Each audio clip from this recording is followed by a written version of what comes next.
ஒரு காலத்தில் அடர்ந்த காட்டுக்குள் சிறிய கிராமம் ஒன்றில் ஏழை என்பவள் வாழ்ந்தாள். ஏழை எப்போதும் சிரித்துக்கொண்டே இருப்பாள். அவளின் சிரிப்பில் ஏதோ ஒரு அதிசயம் இருப்பது போல அனைவரும் உணர்ந்தார்கள். கிராம மக்கள், ஏழையின் சிரிப்பு சகஜமா, இல்ல அதுக்குள்ள ஏதாவது மர்மமா இருக்கா என்று அவர்கள் சந்தேகித்தனர். ஒரு நாள் கும்பல் நண்பர்கள் ஏழையை கேட்க வந்தனர். ஏழை, நீ எப்போதும் சிரிக்கிறது ஏன் என்று கேட்டனர். ஏழை மெதுவாக சிரித்துக்கொண்டே சொன்னாள், என் சிரிப்புக்குள்ள ஒரு ரகசியம் இருக்கு. அதை யாரும் புரிய மாட்டாங்க. அவர்களுக்கு ஆச்சரியமாக இருந்தது. அந்த இரகசியத்தை தெரிந்து கொள்ள வில்லகெல இருக்கிற பெரிய வயதான பாட்டியை நாடினார்கள். பாட்டி சொன்னாள், ஏழையின் சிரிப்பு ஒரு மந்திரம். அந்த சிரிப்பு கூடவே மகிழ்ச்சி கொடுக்கிறது. அது அருகில் இருப்பவர்களோட கவலையை உடனே நீக்கிவிடும். இதை கேட்ட அந்த நண்பர்கள் அதிர்ச்சி அடைந்தனர். ஏனென்றால் அவர்கள் ஏற்கனவே அவளுடன் இருந்தபோது தங்கள் கவலை மறைந்ததை உணர்ந்திருந்தனர். ஒரு நாள் அந்த கிராமத்தில் ஒரு பயங்கர துக்க செய்தி வந்தது. எல்லாரும் கவலையில் மூழ்கி இருந்தார்கள். அப்போது ஏழை கிராமத்தை சுற்றி ஓடி மகிழ்ச்சியாக சிரிக்க ஆரம்பித்தாள்.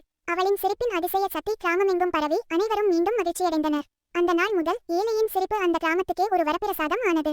போன்ற கதைகளை தொடர்ந்து பார்க்க நமது சேனலை சப்ஸ்கிரைப் செய்து கொள்ளுங்கள்.